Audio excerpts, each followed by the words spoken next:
দর্শক স্বাগত জানাচ্ছি এইচ ভয়েস মিডিয়ায়। আমরা আজকে পত্রিকার রবিবারের পত্রিকা 21শে ডিসেম্বর। দর্শক, এখানে আমার দেশ পত্রিকা আমার সামনে এসেছে।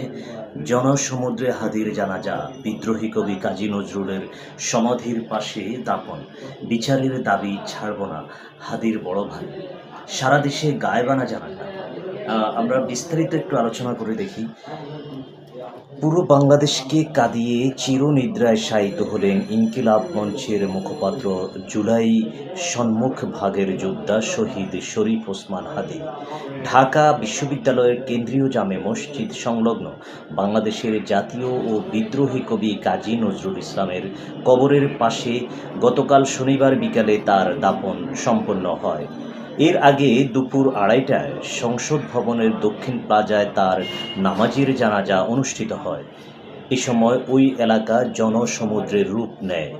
সারা দেশ হাদির জন্য কাঁদছেন, বললেন মাহমুদুর রহমান। শহীদ শরীফ ওসমান হাদির দাফন কাজে অংশগ্রহণ করেন আমার দেশ সম্পাদক মাহমুদুর রহমান, পরিবার সদস্য ও দেশের বিভিন্ন রাজনৈতিক, সামাজিক ও ছাত্র সংগঠনের নেতৃবৃন্দ। দিল্লিতে হাইকমিশনারকে হত্যার হুমকি, একটা সেন্সিটিভ গুরুত্বপূর্ণ একটা নিউজ। বাংলাদেশ হাউসের সামনে উগ্র হিন্দুদের বিক্ষোভ, দিল্লিতে হাইকমিশনারকে হত্যার হুমকি। দিল্লিতে আক্রান্ত বাংলাদেশ হাইকমিশন।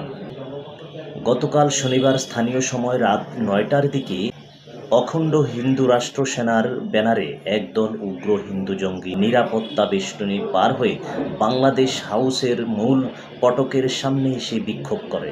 এ সময় তারা নানা ধরনের বাংলাদেশি স্লোগানের পাশাপাশি ভারতের নিযুক্ত বাংলাদেশের হাইকমিশনার রিয়াজ হামিদুল্লাহকে হত্যার হুমকি দেয়। দর্শক, এই ছিল আজকের বুলেটিন।